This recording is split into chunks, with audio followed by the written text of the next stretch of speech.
am from beyond. Listen, and all you desire will be yours. Welcome to Spider-Dan and the Secret Balls. Prepare for Prattle.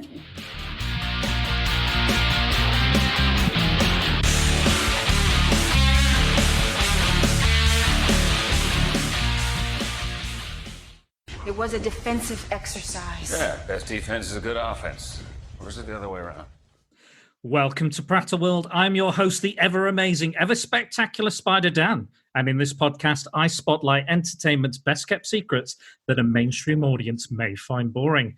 And welcome to another edition of Secret Defenders, where I task my guests to defend their favourite movies that are underrated, infamous, or obscure. And with the release of the new Twilight book, Midnight Sun, and the release of the Batman trailer, Lucy Jane Devane and Scott Hodgson are here to defend. They'll possibly defend, possibly not so much. We'll find out. So we're going to look at the entire Twilight Saga, the saga that launched a million erotic fan fictions about pale emos covered in diamantes. Welcome to the show, guys. How are you doing? Yeah, good. Yeah, not bad. Thank you. How are you? I'm very good, very, very good. After a last day at work for a little while, so that'll be nice to have a bit of chill time, bit of downtime. I'll probably be mostly asleep, like a lot of vampires. Anyway, we're here to talk about Twilight. So, quite a divisive set of films and books. But there is a large group of fans out there. Lucy, you being one of them. Yeah, although I wouldn't normally admit it, but yes, it's my guilty pleasure. So Guilty pleasure. Don't worry. You know, I've got a few guilty pleasures. You know, one of them being Maroon 5. So there you go. We've all got our guilty pleasures. We've all got our vices, haven't we, Dan? We've all got our vices. And mine is terrible music. So you're a big fan of the film. Have you read the books, Lucy? I haven't read the books. Okay. Yeah, this is. I don't think any of us have read the books. No. So this is very much going off with the films. Yeah, definitely going off the films. So we're kind of casual, sort of casuals in regards to the Twilight Saga, I guess. We haven't read the books, but I've done a little research into the author, Stephanie Meyer, but we'll get into that a little bit later. But Lucy, you like these films. So what is it that you like about the Twilight Saga and the franchise in general? Yeah, just I suppose sort of going back to the books, my introduction to Twilight was at uni. And it was because one of my very good housemates, Miss Lucy Crush, who you may remember, I do. She was studying English, and I think she has read all the books. And at uni, she's a big Harry Potter fan, and she was like loves her fantasy. So she kind of introduced our whole house to Twilight at uni, which probably wasn't very cool back then, but she was like, you know, it's vampires, it's wolves, like, you know, just get into it. But I think when I first started watching it, she was kind of narrating in the background. So because she kind of had read the books, we'd watch them as a house, and most of the time we'd just be like laughing out loud at how ridiculous they were, but she'd be kind of filling us in on not the kind of backstory, but I think some of the kind of intricacies, and you know, she'd be kind of just filling us in. So I think at first I wasn't paying that much attention, and then as I started watching them, I think for me the biggest thing, which is probably still why I still play them now when no one's around, when Scott's not around, and it's my guilty pleasure on a weekend. I think for me that it's like the visual side of things. So I think coming at it from a kind of like location and setting, for me the thing that always really stood out was how, you know, you've got these really kind of dramatic landscapes with mountains and like forests, and it's very green and dark and damp, and that kind of setting and that location I kind of was quite drawn into, because I don't think, like, I love all that kind of stuff, you know, like really kind of quite dramatic landscapes and You were a location scout for a little while, weren't you? That was your job. Yeah, for a few years I did that, and I think this was obviously I watched these before I kind of did that job, but it always kind of struck me as every time I watched them, I always felt really cold and like you really get that sense that it's really dense forest and it's quite rural and it's kind of low lighting, it's really dark, and then I think seeing the Cullen house for the first time, that real glassy kind of modern architectural house, for me that really stood out. Yeah, I think that's what kind of drew me in a little bit, because I can't really think of any of the films that kind of do that for me. So you've got this really kind of, just really cold feeling, damp feeling, and there's not a lot of action for quite a while. I think it's just kind of setting the scene, and then also I've also never wanted to drive a Volvo so much in my entire life. But seeing Edward Cullen drive around in this snazzy Volvo along these kind of foresty roads, I was like, yes, I'm in. When I was a kid, my mum had a Volvo and it was not snazzy. The exhaust would constantly fall off. If you rolled the window down, it would never roll back up. We had to have a plastic bag over that window a lot of the time. Volvos do not have a good kind of. It doesn't ring a good memory to me. Volvos, but I don't know why in these films they seem to have like a real big presence of the Volvo, and it always seems like you think, oh, it's really fast and snazzy and you want to drive one. I just always wanted to drive a Volvo after watching these films. So You know what, that was a very successful product placement, I believe. It was it definitely worked on me.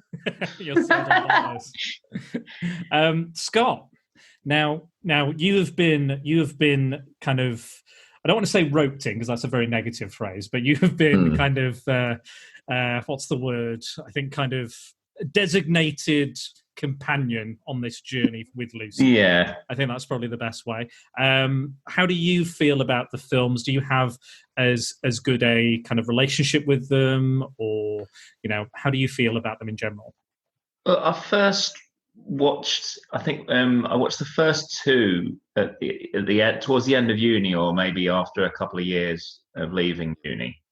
And obviously I knew about them when they were out in the cinema, but I was very typical sort of bloke, just say, oh God, they're terrible films, even though I haven't watched them. Yeah.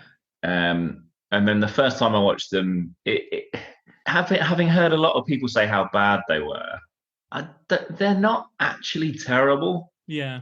I don't think I quite enjoy watching them. I think this was the third time round, because obviously in preparing for this, we've watched all of them. I've converted him basically. He's now a Twilight. There are bits of it that I do enjoy. There are a lot of terrible things in them. Don't get me wrong, but I probably wouldn't want to watch them again. But having watched them 3 times, I think a lot of people just say they're terrible and they've never watched them. Yeah.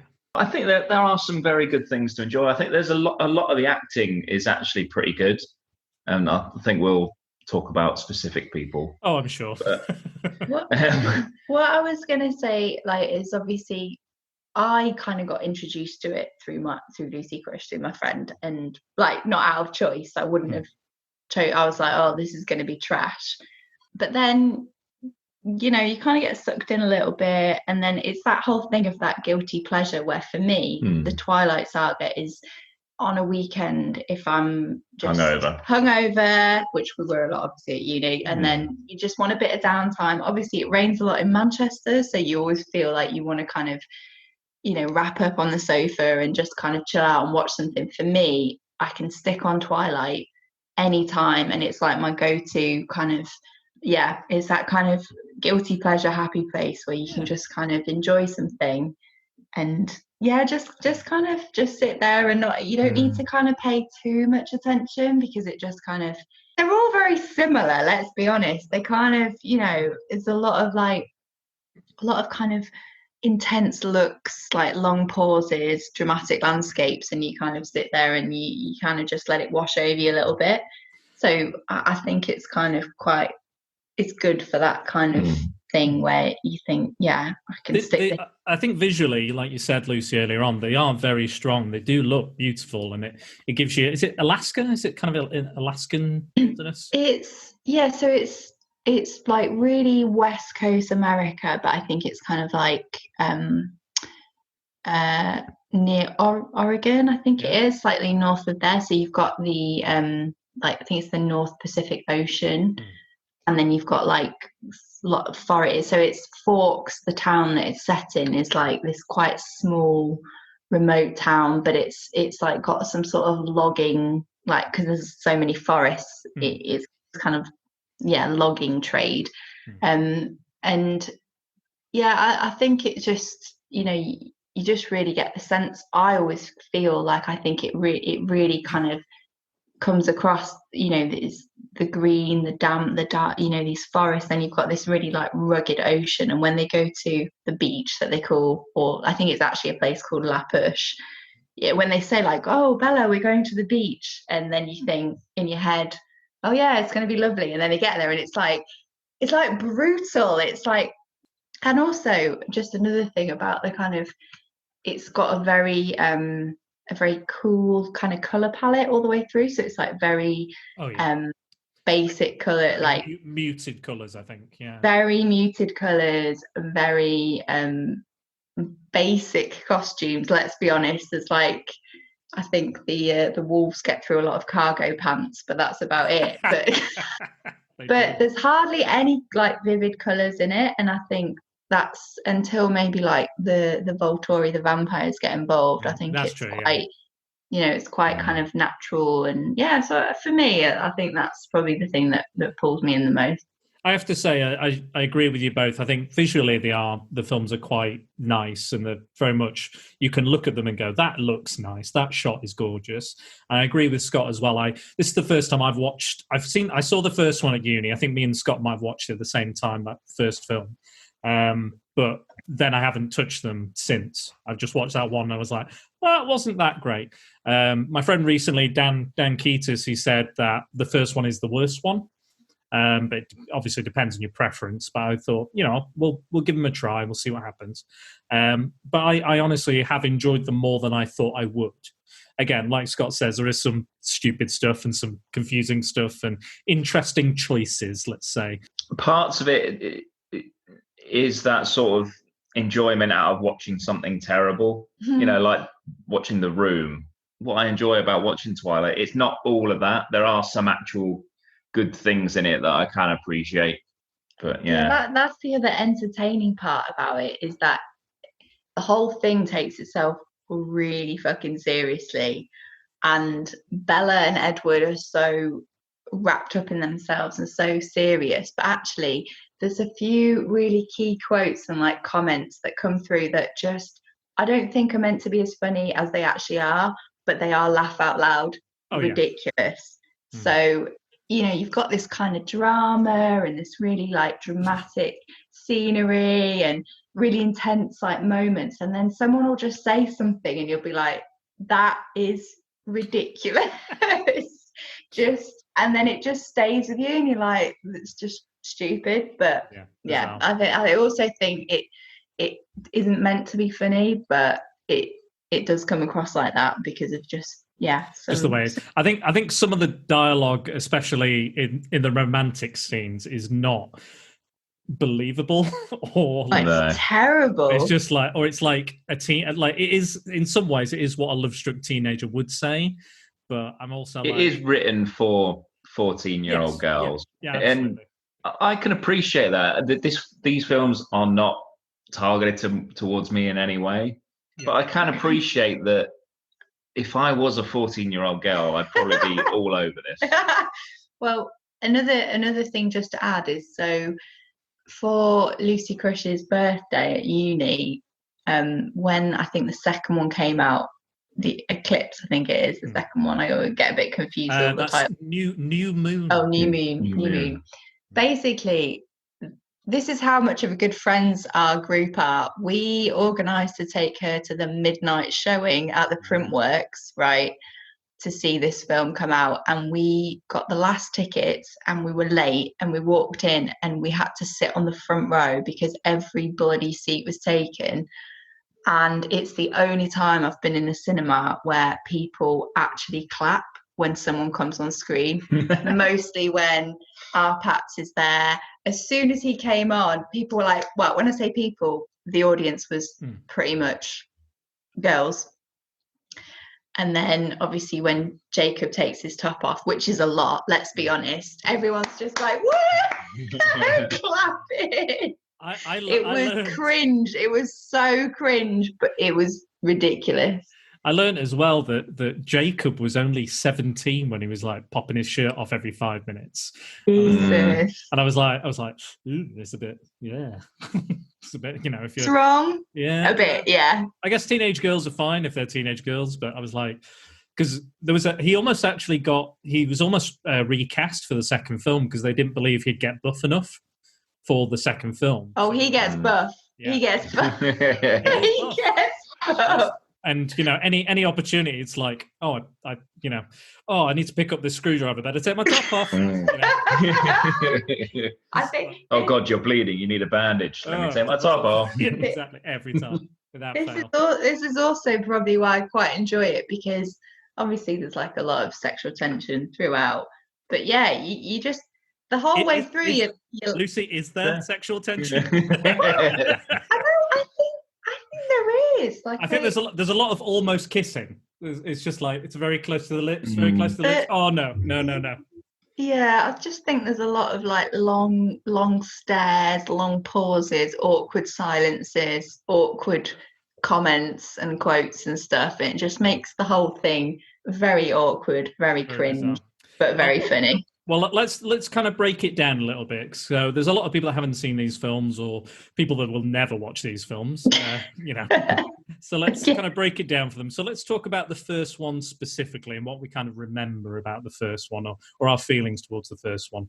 So Lucy, what do you feel about that opening Twilight film specifically? So I think the first one is probably, and I think again, like if you've read the books, which I haven't, but for someone that has read the books, they can kind of fill you in on the whole vampire backstory. So I feel like the first one is very much kind of, obviously she's, she kind of leaves sunny Arizona and her lovely mum, who's lovely and like outgoing, and which I still don't really understand why that happens. But in any case, she ends up moving to Forks and she's like this awkward new girl in school, and then it's kind of setting the scene to learn about the whole vampire situation. And I think it's like from watching the film, if my friend Lucy hadn't have said, oh, by the way, vampires are really strong,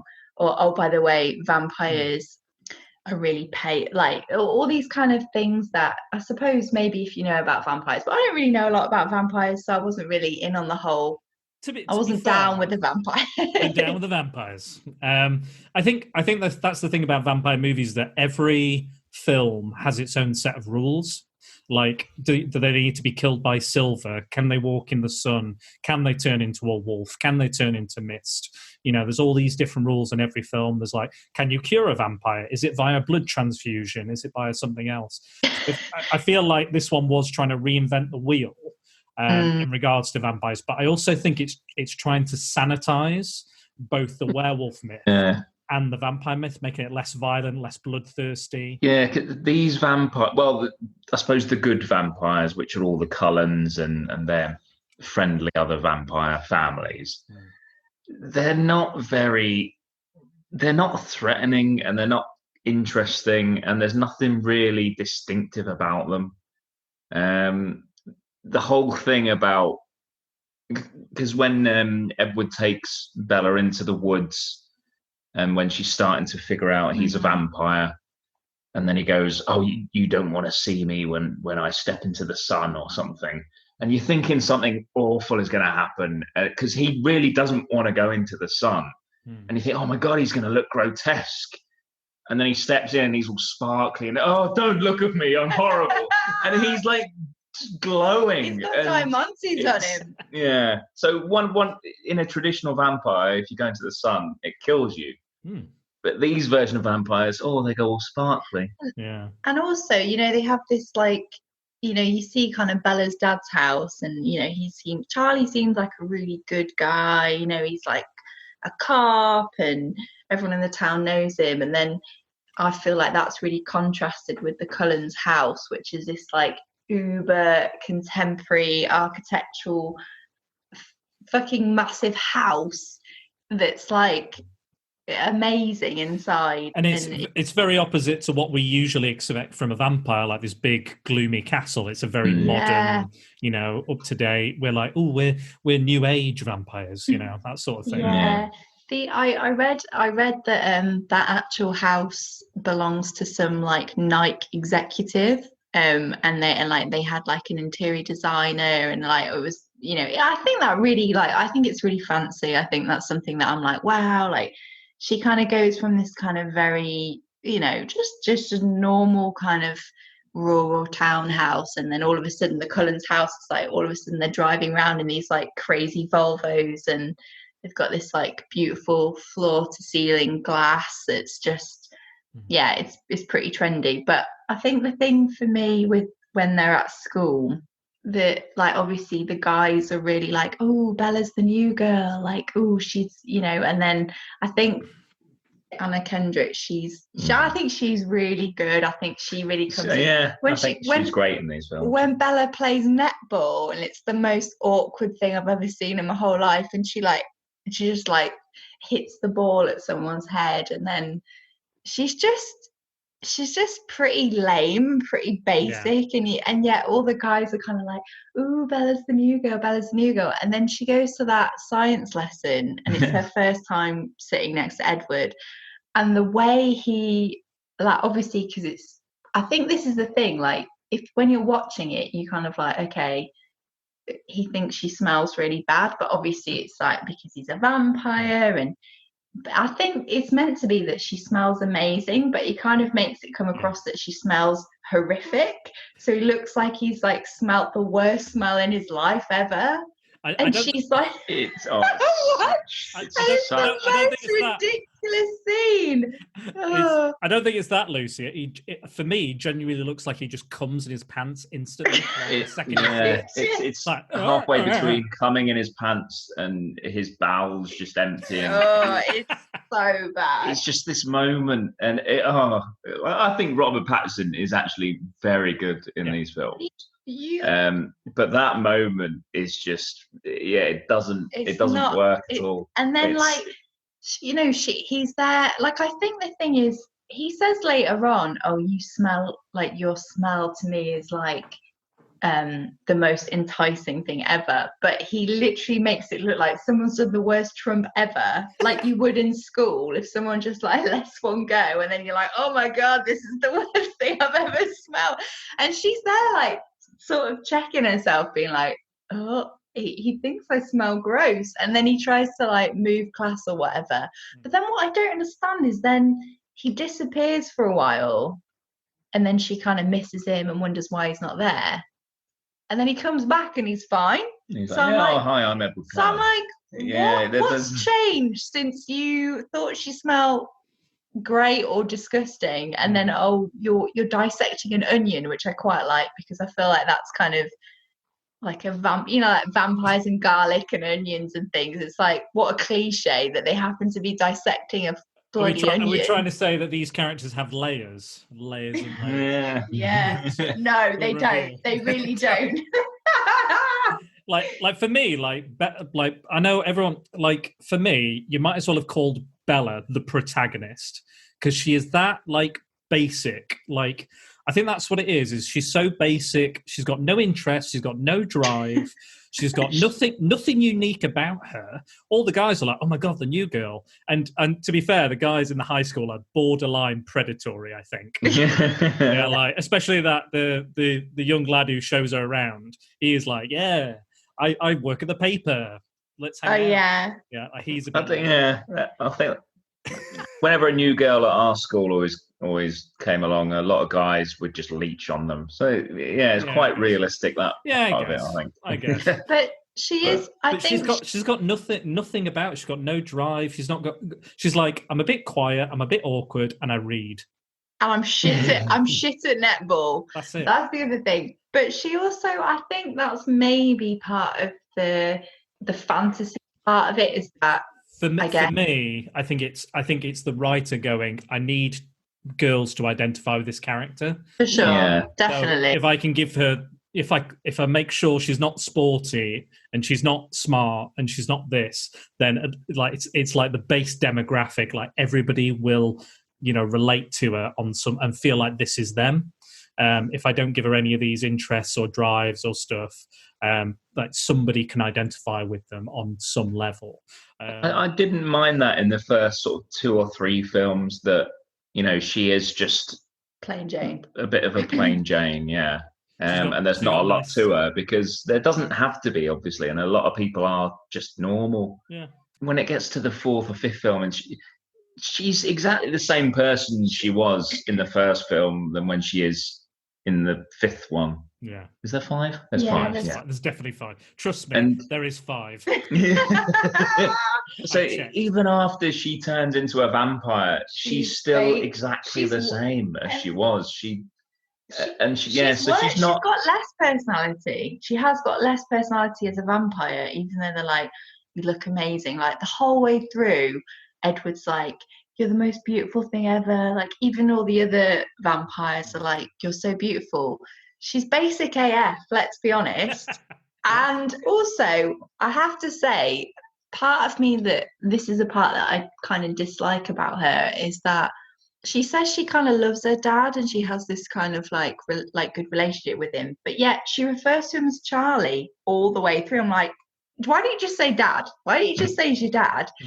And then also, I think she's a bit of a shit friend, because when she kind of the girls like Anna Kendrick and the other kind of girl who's kind of in her school friend group, they sort of say to her, we're going to kind of go prom dress shopping, and she's like, I'm not into it, like, I'm not very girly and I don't really like dressing up and all this sort of stuff. And then she kind of agrees to go along, and then she's like, she's not really paying attention to them. And then she's like, I actually just only came because I want to go to a bookshop and look about the history of wolves. And you're like, you're a shit friend, just like. And I just kind of think, well, she kind of makes out that she really cares about her dad, but she's not. She kind of everything is about Edward. She's obsessive. It's like he comes into her life and that's it. Nothing else matters. He literally says, I've killed people, and she's like, cool, okay, I'm fine with that. You're still sexy to me. Yeah, she's just so yeah. Here's a question now. Stephanie Meyer, the author of the books, so she's been criticised by feminists who consider Meyer. Here we go. And here we go. So they consider Meyer an anti-feminist writer. So, for example, they've been saying that the series romanticizes a physically abusive relationship, pointing to red flags including Bella's entire life revolving around Edward, never being in control of her own life, being absolutely dependent on Edward's ability to protect her virginity and her humanity, and injuries Bella suffers from finally consummating her marriage with Edward. So what do you have to say about this? Do you consider Twilight anti-feminist, or is it feminist, or is it somewhere in the middle? I would say definitely the first couple of films. I mean, let's be honest, he turns up in her room, he's perving on her when she sleeps. He's a creep. Yeah. He says he's killed people, and she's like, okay, yeah, that's fine, I don't care. She kind of, she doesn't give a shit about anybody else in her family or her friends, and she's only invested in Edward and everything about him, and she just, so yeah, she is a bit I have to agree. I don't think it's does a lot for feminism in the sense that she's like, he is the be all and end all, I would do anything, and he's very kind of like, I'll protect you. You're the reason for my entire existence. It's like, chill out, mate. Get a bit of perspective. Like she just, I don't think it does really a lot for that. But I think possibly the last two films, she kind of is. I think this whole thing about her not ever. I think in the third one, she kind of turns around and says, I've always felt like I was out of place, and I've always felt awkward and that I didn't really belong, and that actually being a vampire is 100% what I want. And so in some respects, I kind of have a little bit more respect for her for that she kind of wants to take control and says, change me, even though it's like... She's been saying that since the first film, though. Exactly. It's what she wants. So if that's what she wants, then... and I think in the later ones, her strength and her kind of stubbornness and her kind of what she wants kind of comes across more... Even she becomes the one protecting Edward with her powers. Exactly. Yeah. So it changes. Yeah. And it's what she wanted all along. And it isn't that kind of what feminism is? Yeah. That a woman should be able to do what she wants, essentially. So if she wants to be a vampire. Yeah, and I think that. Neither me and Scott are defining feminism, by the way. No.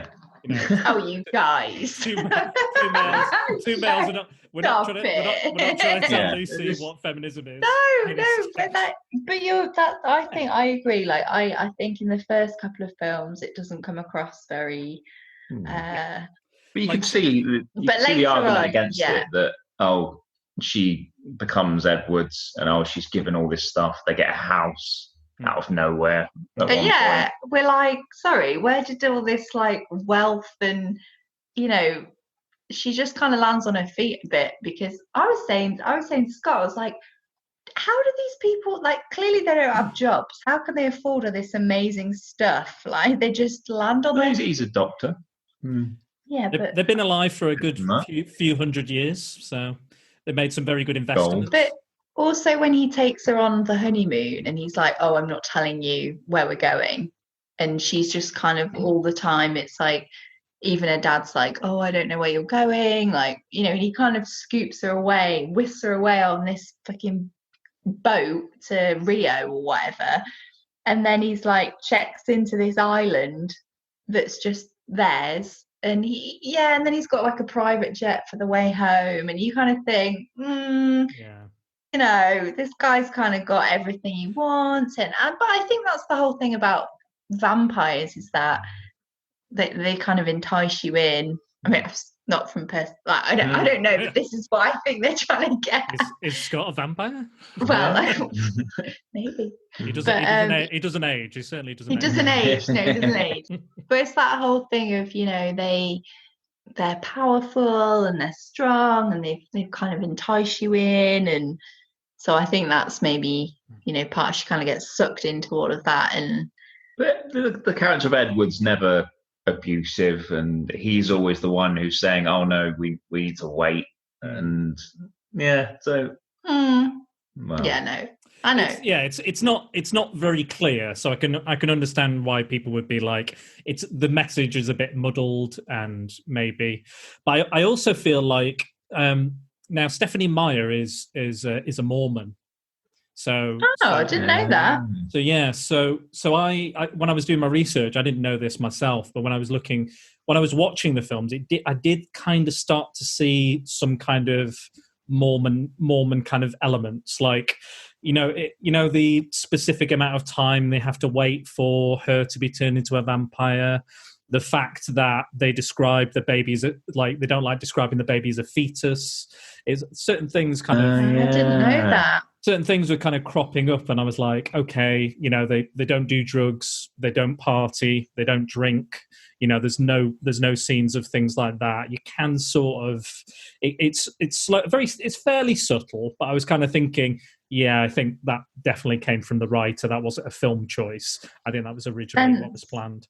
Yeah, that's interesting, especially because he kind of You know, he's very like, I'm traditional, Bella. You know, I want to marry you. And you're like, fuck off. Come on. You just want to like... Just get down to it. Just jump on the nasty. You know, it's like...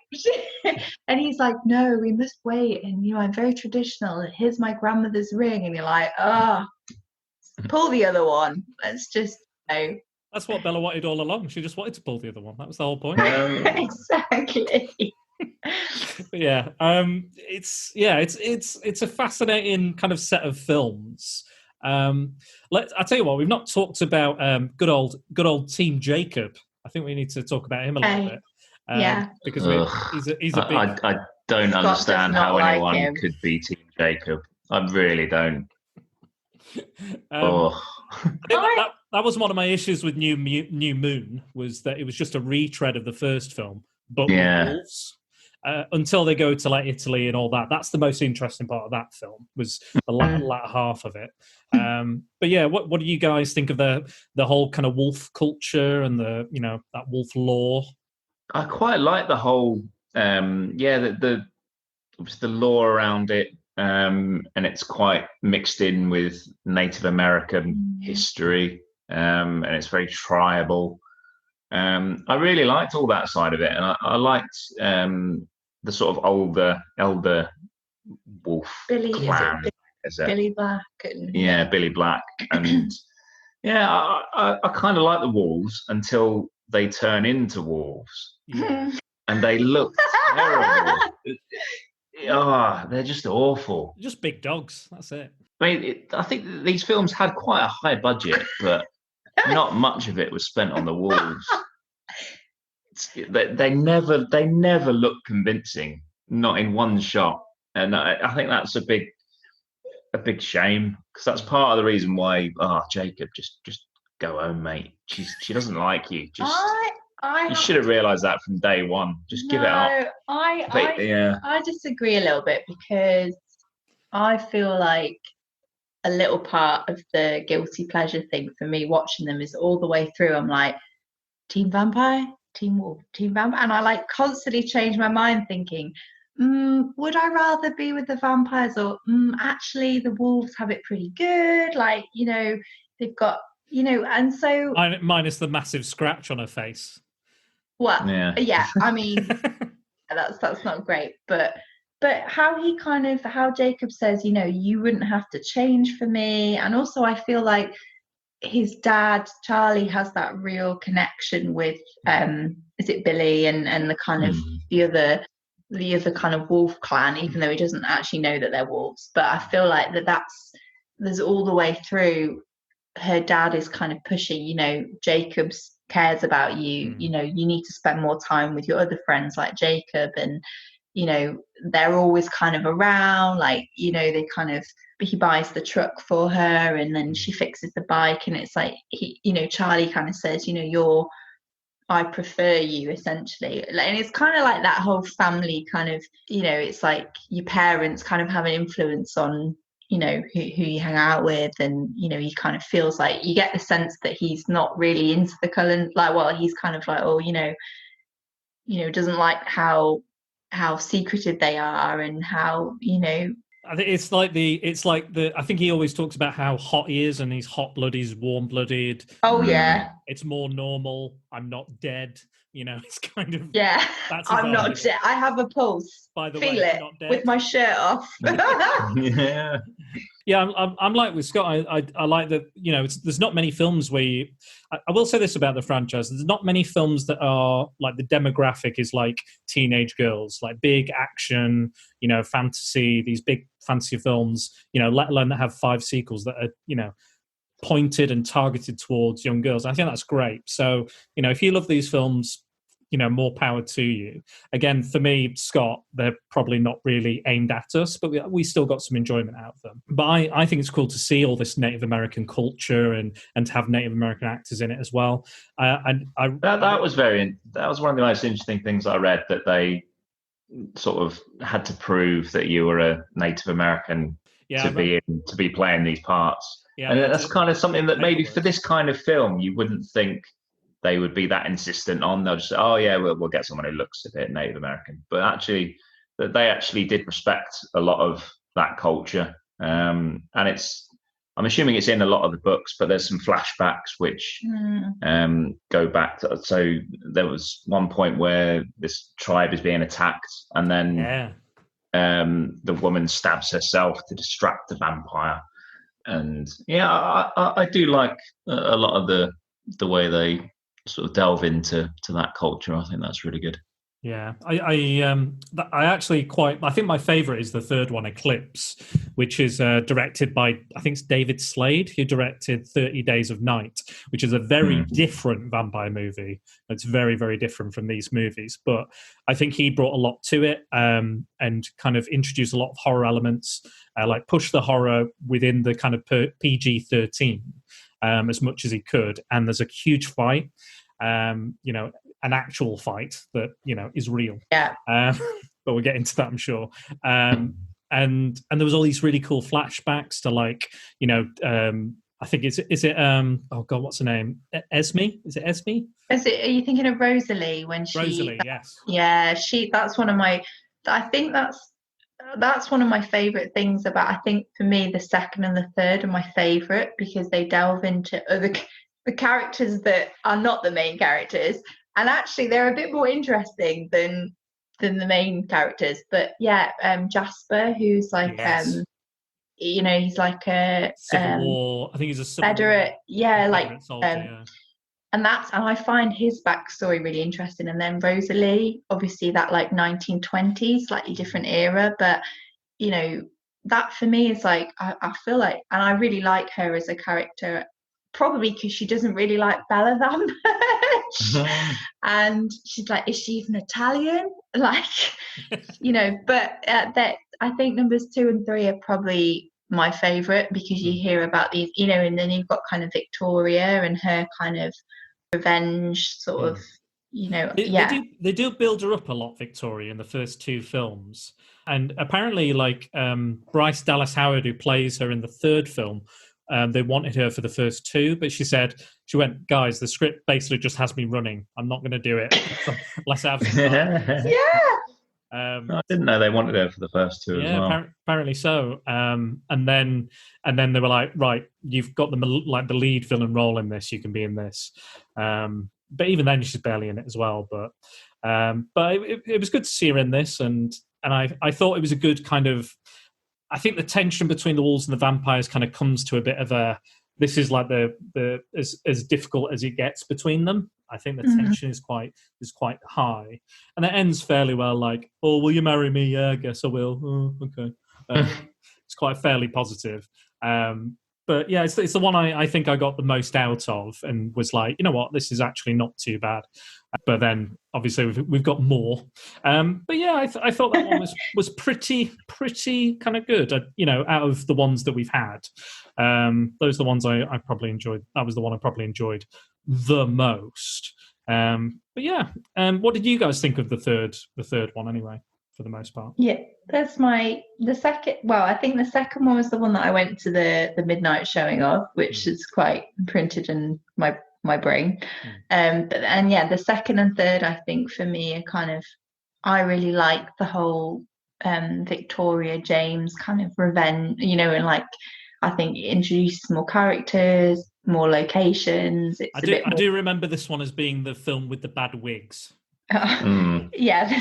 There's a lot of bad wigs in this whole thing, let's be honest.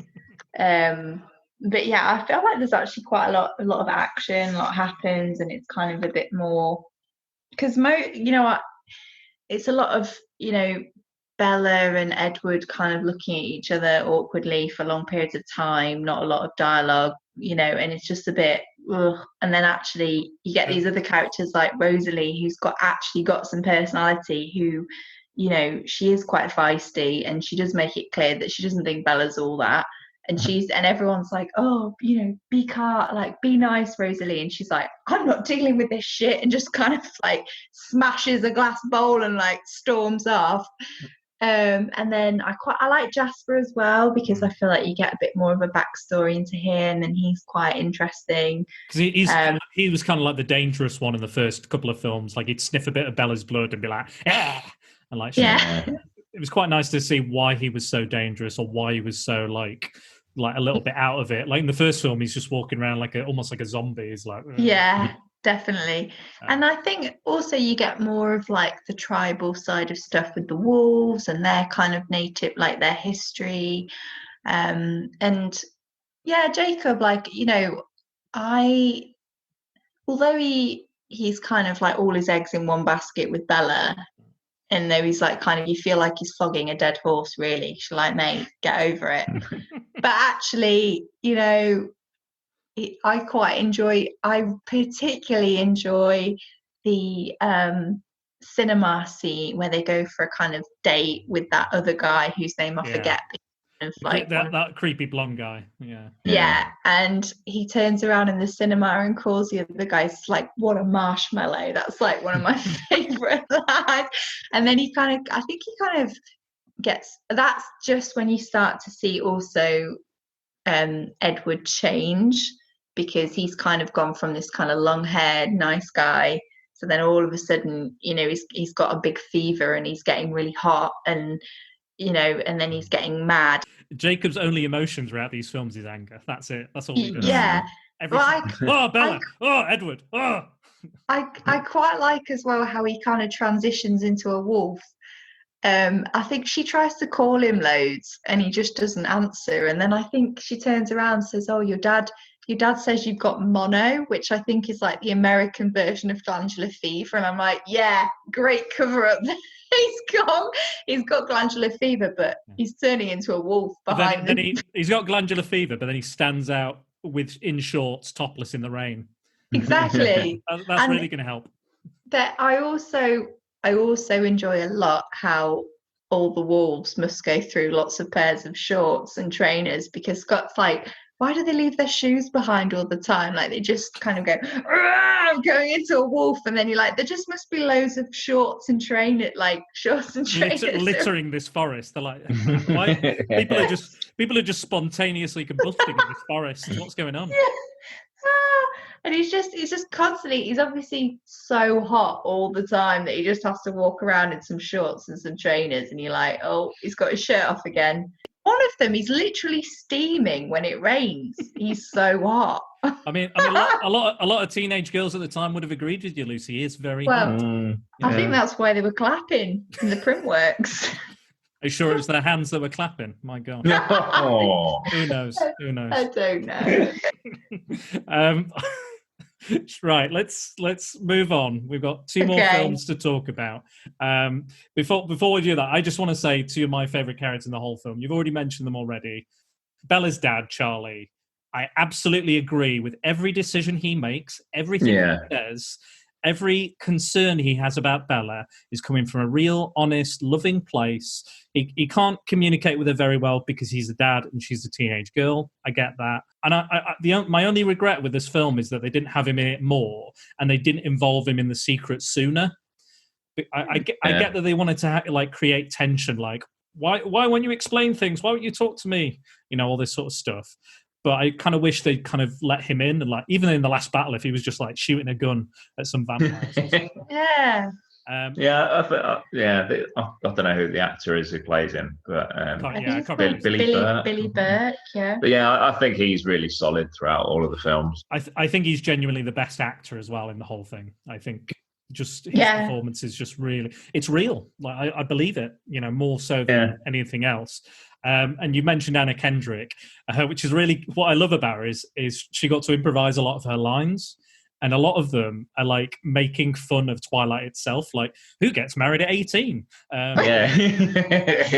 Or she goes, she's supposed to be from Arizona. Why is she so pale? You know, things like that. It just made me piss myself laughing. Did you read that she described being involved in Twilight as being like a trauma victim? Like she basically she says that filming on location where they were was like, she just says she remembers being constantly wet and cold and miserable and feeling like her Converse were just soaking up water and being like, I literally hate this so much. And I think she said she was kind of, there was a bond obviously between like her and all the cast because they were all in this kind of like damp and cold situation, but she literally describes Twilight as being in like a trauma victim, essentially. So I don't think it was a highlight of her career, but I think I really like her in it, and I think her delivery of a lot of things are like, quite accurate, especially when when Bella kind of goes off on one with those bikers to try and like, she sees Edward after they come out of like wherever, and then she's like, okay, what are you doing? Like, you're mental. Like, what's wrong with you? She recognizes them from the previous film where Edward saves her, but this is the same gang that almost basically rapes her. Like, they're sexually aggressive, they're physically aggressive, but it's okay though, because he turns up in the Volvo to rescue her, so it's fine. That's his knight in shining armor riding on his horse. It literally is. I'm in my Volvo, don't worry. Oh dear. Yeah, that was a bit where I was like, what I get you've got this death wish and you want to see him because every time you risk your life you see him. Like, they never really explain that either. They never explain how that works. Is it Alice the one who has the visions? Is it Alice? Yeah. Like, if like she was holding on to Edward or showing him the visions or something like that, maybe there was some sort of psychic connection, but they never really explain it. No. Also, I did have a massive crush on Alice. Really? Yeah. I thought she was. Yeah, out of all of the vampires. But do you not find? She's one I like the most. Do you not find her pretty annoying though? Look at the film, Lucy.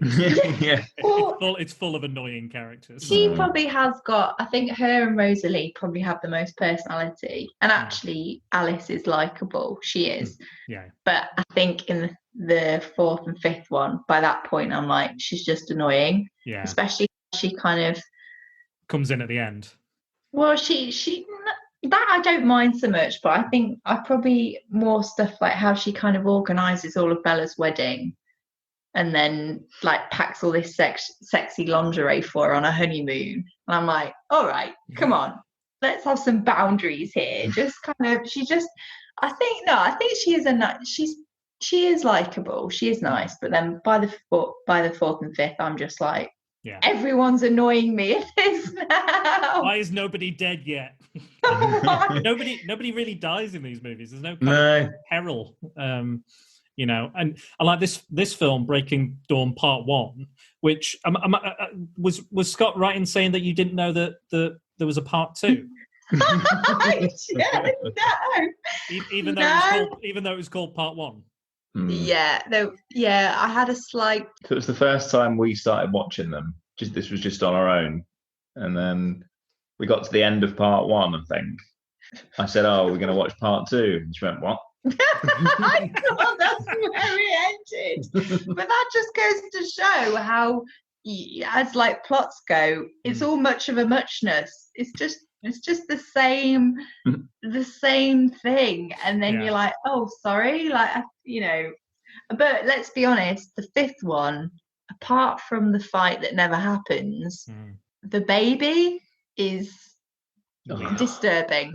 That worse than the wall. Again, the CGI is just have you seen terrible. Someone needs to have a word. They were going to use an animatronic, like a puppet, like a Yoda or something like that. But have you seen it? Have you seen the pictures of it? It's horrific. On set, they called it. The baby's called Renesmee. But on set, let's also. So that's a whole separate conversation we need to have. But on the set, they called this puppet, they called it Chuckismee, like Chucky. Oh. Because it was that disturbing as a puppet. They were like, we can't have this. So that's why you have all that horrible CGI. Because they were like, we can't just hire loads of different babies at different ages. We have to CGI everything. No, you could just do that. They've been doing that for decades and decades. It's terrible. It works. It's really bad. And then also when obviously Jacob imprints on Renesmee, and then Bella obviously gives birth, but then she becomes a vampire, and then she just kind of wakes up looking stunning, forgets that she has a baby until about 5 minutes in, and you're like, you you've had a baby. Do you not remember this? And she's like, Edward, I love you. Look at me. I'm a vampire, blah, blah, blah. And then she's like, Renesmee. And then literally she goes off on one to Jacob because he's imprinted on her, and then says in a like serious tone, you nicknamed my daughter after the Loch Ness monster. It's like, who came up with that? Like, that's like ridiculous line. Nessie, calling her Nessie. I found it quite funny because like she's like, oh, I finally get to see my daughter, and then Jacob goes, right, that's enough. I'll have it. Yeah. He's like, you've had enough time with the baby. It's my turn now. I want to No, it's Yeah, it's very creepy. It's ridiculous. It's just weird. I have to tell you my favourite behind-the-scenes fact of all these movies. So Breaking Dawn Part 1 opens with the wedding, this very, magical wooden wedding, in the woods and everything. You got all the comments. They go off to Rio or this desert island, and they've got their own staff and everything. I've got all this stuff. And they bang and break all the furniture. They finally bang, but Edward's being very careful, being very, very, very cautious. Now, when filming the sex scene, now this is like 12A, PG-13 in America. When filming the sex scene, they sent off the film to the censors, so they expect, they get it reviewed. They say, oh, well, you can't have this, you can't have this, can't have that. So they said this has to be at least a 15 or an 18 because of this sex scene. They're like, okay. And Robert Pattinson says that the reason that they had to reshoot the sex scene or recut it was because of Kristen Stewart's aggressive thrusting. Really? Yes. He was like, she was being way too aggressive with her thrusting. And he was like, she knows better than this. But sorry, in real life, were they together at this point? I believe so. Yeah, I believe so. Yeah. And this is another thing that I do find quite interesting about this whole thing, is that obviously, you've got this on-screen romance, but then behind the scenes there was obviously this quite a big drama of the, like, I've heard her kind of say, like, obviously more recently, that she thinks he's lovely and he's like a really lovely man, and it's kind of, it's all kind of wrapped up. You're not quite sure how much of the tension is kind of like, and then obviously I think she kind of shafted him a little bit, so quite a bit. If anything, she was shafted by someone else, wasn't she? Well, exactly. That was the whole problem. Yeah. I'm sure people know. I know that like Anna Kendrick, I think even at one point she forgot she was in the Twilight movies, but I know. Oh yeah. Yes. I know Robert Pattinson. He was like, he started off, he hated them. Even on the DVD commentary, he's making fun of it while they're watching it, going, "This is stupid. This is stupid." He talks about the writer, and he's like, why is the writer think she's Bella, and why does she want to go out with the serial killer? I don't know, but it's money, so you just kept doing them. But now he's kind of turned around, said it was a good part of my life. It was a growing experience as an actor. I feel better for it. I knew somebody very well on the set. I was very close to them, and that ended, but it was a positive experience for him looking back on it now. So, and now he's going to play another bat. Yeah, exactly. So I've got quite a lot of respect for him, I think, and you can tell that he clearly put a lot of effort into it. There's a side to, you can see a side to it that he knows it. He knows what it is. It's not it's not Shakespeare. It's not Oscar. Not Oscar worthy, but he still. Do you think he's kind of, I don't know, phoning it in? I think maybe towards the end, but he's still putting in the effort. Yeah. And he's never taken the piss out of it, which I think Michael Sheen almost leans a little bit into in his role. Yeah. But yeah. Which I absolutely love. I think Michael Sheen's amazing in this. Yeah, he is really good. When I saw him in it, I was like, oh, good God, I'm glad he's in this. Thank God. Yeah. And it's that sort of campy side to the whole like vampire thing that I think is missing in this film, and he brings a lot to. but it also does make him stick out like a sore thumb compared to everyone else. I think a lot of that is to do with the whole, is it Volturi? Volturi. Volturi. Yeah. And they're very much like the old style of vampire. So I think he gets away with acting the way he does in it. And they are very flamboyant, like flamboyantly dressed, and the way they present. He looks like he's having the time of his life when he was acting in this. I'm sure he was. But another person who I feel like deserves a bit of a mention is sexy Carlisle. Let's be honest. The doctor dad, who is this kind of, he's the kind of patriarch of the Cullen family, and he's kind of, he's adopted all these vampires from, Edward, Rosalie, Jasper, he's kind of built this clan, this kind of, and it's pretty hardcore that he's the kind of town doctor, but he's a vampire who just doesn't age. And then, and then also it's kind of, a bit strange how he's got this whole, obviously when she gives birth in the fourth one. Part one, yeah. His house is so amazing that he's got a bloody doctor set up in his in the house, and he's got all this kind. He's like, "Don't worry, Bella, I've got some O negative in the back. We'll just sort you out a milkshake." She's like drinking this fresh blood. That, I think the fourth one turns my stomach the most. Yeah, probably. Like purely just for the grossness, but also the cringeness of the whole thing. There's not much action. It's more the love story. It's more the consummation of the marriage. It's the pregnancy out of 5-minute pregnancy. Just awful. It's tearing out the placenta with his teeth. All that. I know. It's just. It's horrendous. And it's like, where is Carlisle in all of this? He just happens to be off hunting. Well, the one time that you need the town doctor, and he's not there. But I do like Carlisle a lot. I think he's quite. I think he's genuinely one of the kindest and nicest people in the film for all the stuff he does. Like almost out of nowhere. Again, like I think I'd rather like the backstory of all the other characters than the ongoing story of these main characters. It's just me, but every time I'm like, "Oh, that's interesting. Oh, do more of that." Oh, like when you see a flashback of Edward when he's in that sort of theatre, and then he ends up killing a guy. That's interesting. Yeah. He's like, now we're married. Now we're married. I'm going to tell you about all the people I've murdered. Here we go. Yeah, exactly.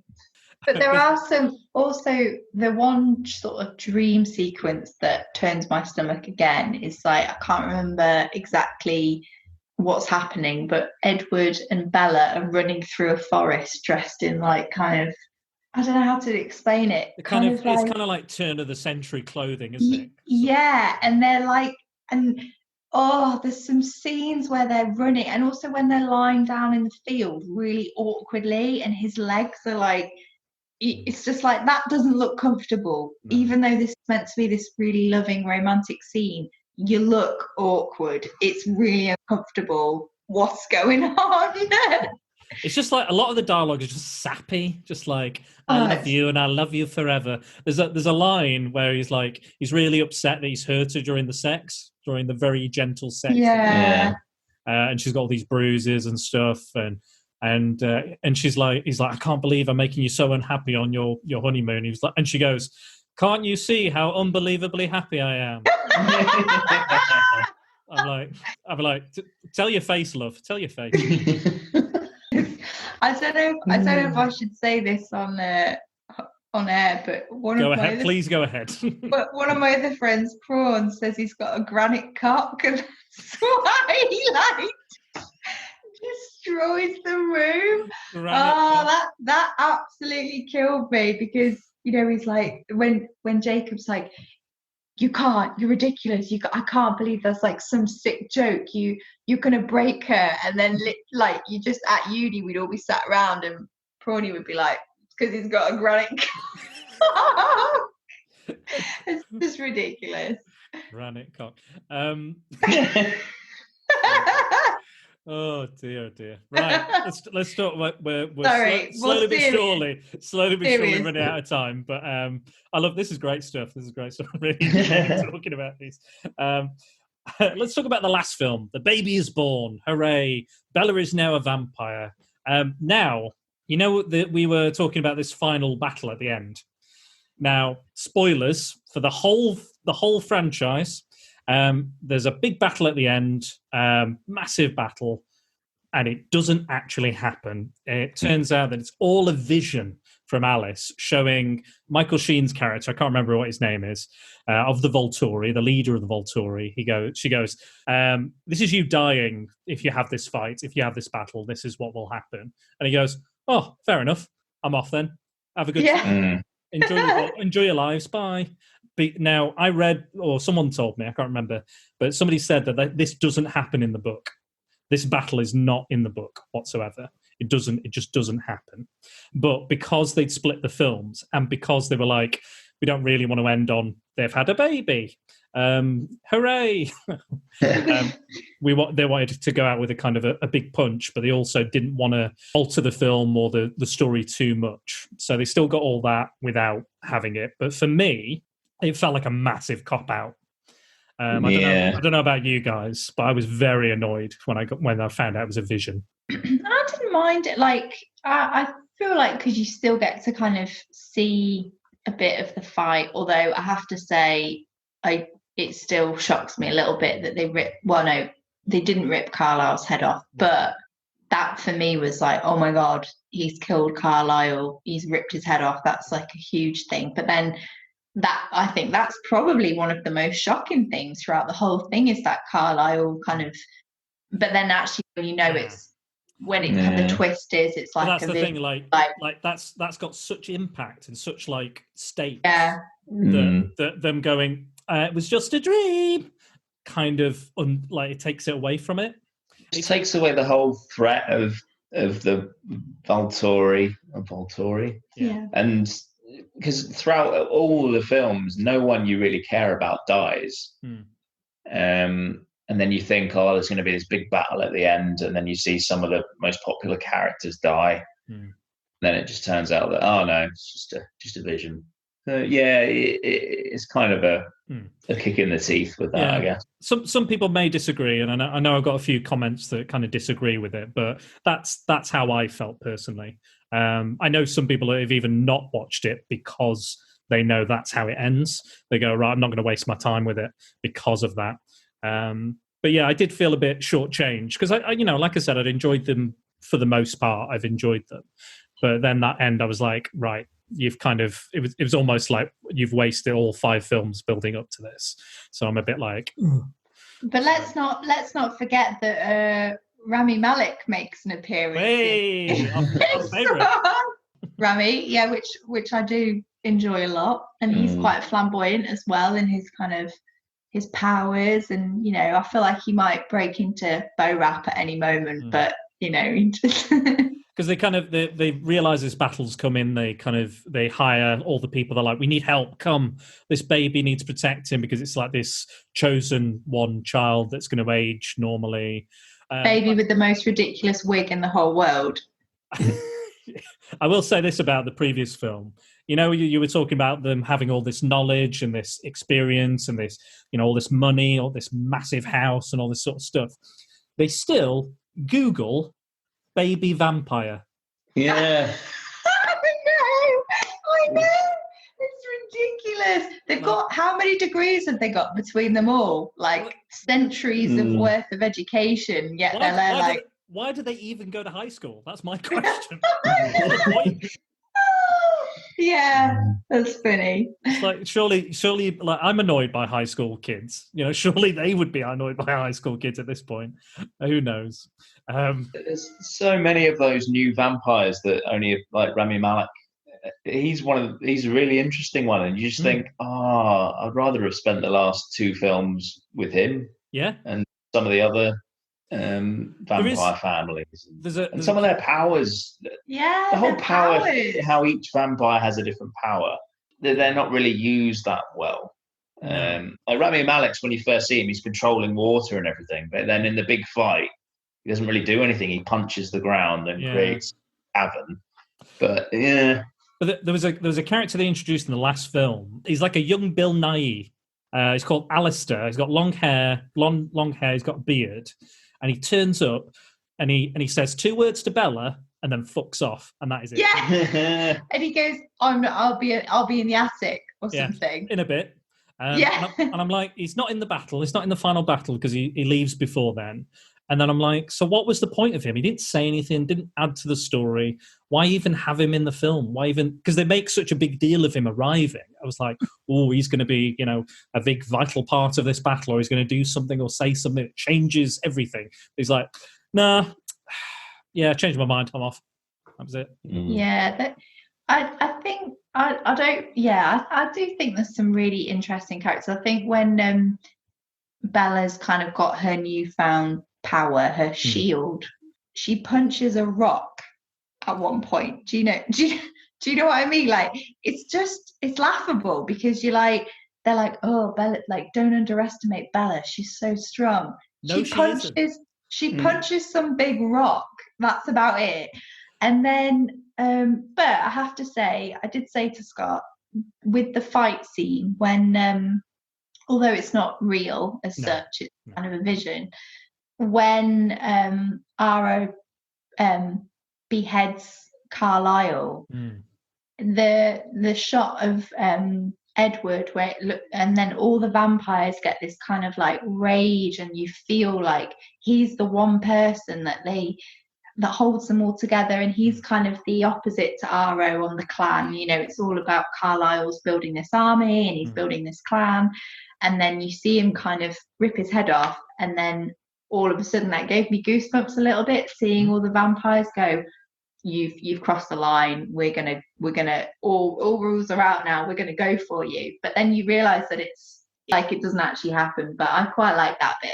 That's quite dramatic. There's a bit early on in the film where, like, Jacob's looking after the baby and stuff, and it's like, and Jacob's like, there's a baby now, we've got to, I think it might be in the 4th one actually, but it's like there's a baby now, no, sorry, it's before that. So he goes over and he says, right, Bella's now a vampire, they've killed her, we have to go and avenge her, and the wolves are like, nah, it's fine.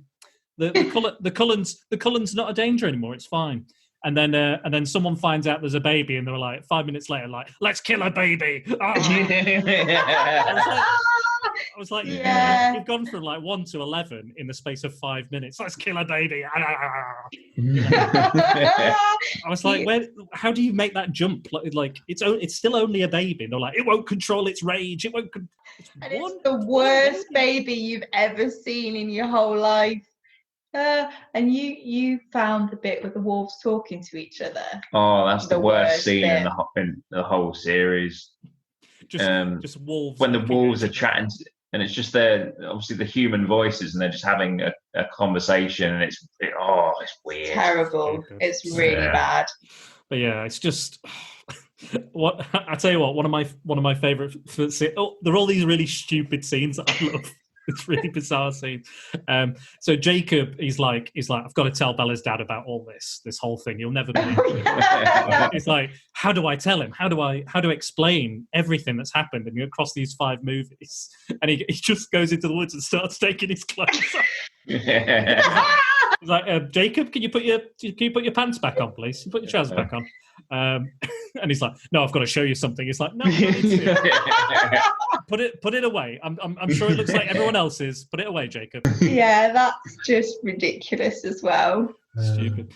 Another thing is like speaking of the vampire powers and stuff, Edward goes, he reads the mind of the baby while it's still in the stomach, like, just conceived. And it's like, oh, Bella, I can read its mind. It's just like you. How? Like, it's not got ideas. It's not got nothing. It's not seeing anything but the inside of a stomach, or a uterus. How's it going to be like Bella? Oh, the thoughts of the baby are beautiful. What? Just nothingness. Just blank slate. Because Bella has no personality, and that's good. That's good. That is good. Well, she doesn't really, like, she just flits between Edward and Jacob, but when it's sister. And she like there's that one point when she's like, Jacob, come here, starts getting off with him, and Edward's like, yeah. I know. And I'm like, you're teasing the shit out of the poor lad. Cock tease. You're wet, mate. Just Like, yeah. It's not fair. It's not fair. So in some ways, I think I'm more team Jacob sometimes, and then I'm more team Edward other days. But yeah, it's. But there's another ridiculous quote, I think, when someone says like, "You're not in a position to be like something about stinks." Like they talk about how they both smell. Like obviously the dog smell, and someone says, "Well, I guess the wolf's out of the bag." It's just like it's not meant to. It kind of is meant to be funny, but not really, and it comes across a bit tragic. Just awkward dialogue, and just stilted, just bad dialogue, bad writing. And like Scott was saying, just having CGI wolves looking at each other is not interesting. Like, even if their mouths moved, or they went into their minds and saw their human selves or something, like anything better than that. And there's a shot of a CGI wolf over to another shot of a CGI wolf. Like, what's even the point? Another CGI thing which really gets on my wick is when Bella like mounts herself on Edward, and he like runs up various hills and trees and stuff, and like awkwardly like piggybacking, but not really piggybacking because her legs are kind of like not quite wrapped around him, and then he just kind of runs really fast. It just is that the bit where he's like, "Hold on, Spider Monkey." Yeah. Again, like, I have enjoyed these films. Like, they're not terrible. They're not the worst thing I've ever seen in my life. I have seen a lot of bad films, and probably due to this podcast and various researching of things, and my own film choices in general. But I actually didn't think these were horrible. But I think I would only go back and watch them kind of ironically. I think now I wouldn't watch them like I'm expecting the best film ever. No, definitely not. You're not going to get it. But I respect if you like it, and that's fine. I remember when it first was announced, Stephanie Meyer said one of her big influences was X-Men, and I was like, oh, great, amazing. I was like, this will be good. Not really that inspired by X-Men. There is powers, there is vampires.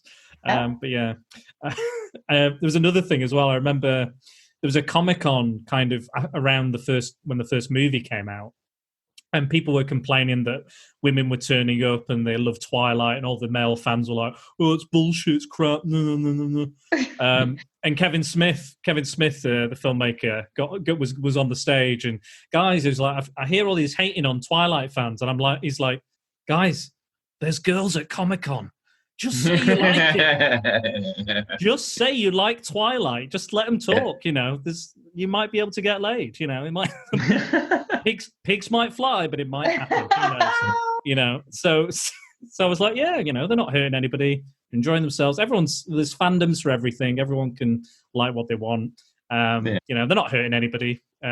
Again, these films weren't particularly made for me or Scott. But Lucy jumped right on board. She got on. Hey, I don't think they were made for me. I thought it was trash when I first heard about it. So I was like, couldn't believe I was going to a bloody midnight showing of it. But I have to say, I kind of love to hate it. Really, it's not really like anything else, and it is something that I do just go, do you know what? I'll enjoy this because it's got a little bit of everything, even though it's not done amazingly well, but actually I enjoy it. And it made a fair bit of money, though. It did make a fair bit of money, so it did really well, I think. I quite like as well. I happened to just Google Bella's dad's house, the Swan residence. You can stay. It's on Airbnb. You can stay there. Mate, what a weekend! What a weekend that would be. And my favourite thing on the Airbnb is that they've superimposed pictures of Bella and Edward in her in the rooms. Basically stay there, and it says unfortunately Bella's Bella's bed linen is now on like show in like kind of in the archive, so it's not her actual bed linen, but it looks the same, and you can covered in vampire jizz. Yeah, it's like $300 for a weekend or something. I'm thinking, hey, I'd go there. I'd bloody love it. Is the granite cock on show? I don't think so. But you can check it out on Airbnb if you want to. Well, there you go. That's a fact I didn't know. So that is interesting and fun. So we're coming towards the end now. But I think this has been great. Thank you, Lucy, so much for coming on and talking Twilight, and Scott as well. You've both been great. Thanks for sticking with me on this. Lucy, I know you're a little bit nervous, but I think you've done so well, and you've it's been a highlight. Honestly, one of the best ones we've done, I think. But before I go, let's hear what the general public have to say about the film. So I've got a few listener comments. So this is Ben at Nerd Chatting. So that's at Ben_Nerd Chat. He says, it is 100% not my cup of tea. However, I'm pleased that those who love it as much as they do. So there you go. Yeah. Well, yeah, I think that's a very valid enough, point. Yeah. It's not for us, but let other people enjoy it. Yeah. Let love reign. You know, let it all fly out of your granite penises. DL Ketis at DL Ketis says, I like these films. And he knows that I was going to do this as a podcast, so he's got Darth. I think it's Christopher Lee from Star Wars going, I've been looking forward to this. So my biggest fan at I Am Jack's Musing says, I couldn't possibly comment as I stopped after the first one. However, Vampire Baseball, I can't even. Yeah, we didn't talk about the whole vampire baseball. We probably scene. missed it. Yeah, the most infamous scene in the whole series. To a bit of Muse. Damn. Oh God, I know. Yeah. Oh God, they advertised it on Netflix recently, and that was the scene they chose to advertise. Oh dear. So the full podcast at Nerds Chatting. So that's at Nerds Chatting on Twitter. Not for me, however. All power to the fandom of this series, of the movies, books, comics, fans fiction, etc. But he's got a gif saying hard no for me. And Marcus at the Marco guy, he said, read the first book, it was meh. We've not read the book, so we don't know. We are purely doing it on the movies. So our photographer friend Scott at Dan Burgess 01, he says that Kristen Stewart, she's so wooden she could make 1,000 steaks. Oh, that's amazing. And then he's followed that up with a comment, and the comment is just shite. So, I don't know what's harsher, really. One of those. Yeah. Okay, final comment. This is from 20th Century Geek Pod, and that's at 20th Century Geek, I believe. So I've watched them all some time ago, granted, but they were all a slog, and if anything, got worse. My wife was a fan, but by the end of the third film, we were watching to complete and take the piss. That's what you got to do. That's what you got to do. I think. Yeah. Don't go in thinking it's Shakespeare. Absolutely not. It's not. It's if you're hungover, crawling through Netflix, wanting to just watch something for an hour and a half. Yeah. And pick the first one on and see how you go. It is currently on Netflix. I saw it was leaving Sky, so I had to record them quickly before it left. I was like, oh, and then they just turned up on Netflix. I was like, oh, I didn't have to worry. I could have just waited till they got. Dan, you can watch them again. We can.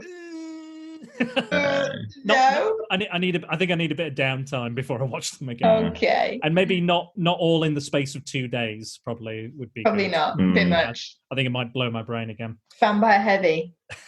So, guys, do you have social media accounts? Would you like people to come find you, talk to you, message you, or would you rather them just stay away? I'm on Twitter at Scott Hodge. I think I am. Cool. Don't worry, Scott. I'll find you and tag you. It's fine. I'll do the work. Cheers. What about you, Lucy? I think it's just Insta of Mr. Molly. I think that's pretty much Mr. it. Molly, of course. Yes. So Yeah. you're a cats of Instagram type lady, aren't you? Yes. Mr. _ Molly _ cat. There we go. So if you want to see some very cute pictures of a very clumsy cat, that is the Instagram account for you. Yes. So you can find the podcast, however, you can find that at Facebook, it's at Secret Balls, Twitter at Dan_Balls, Instagram, Spider-Dan Secret Balls. The podcast is available everywhere: Podbean, Apple Podcasts, Google Podcasts, Stitcher, Spotify, and there are previews available on YouTube and many, many more. If you'd also like to donate towards the podcast, you can buy me a coffee at ko-fi.com/Spider-Dan and the Secret Balls. And if you do want to interact with us, don't forget to use the hashtag Prepare for Prattle. So this has been wonderful. Thank you so much, guys, for joining me. It has been an absolute blast talking about these films, no matter how much we enjoyed them or not. Yeah, it's been fun. Yeah, it's been really good. Excellent. Well, take care, guys, and take care, everybody else. And you will see me. Well, you won't see me, but you'll hear me very, very soon. Bye-bye. Bye. Bye.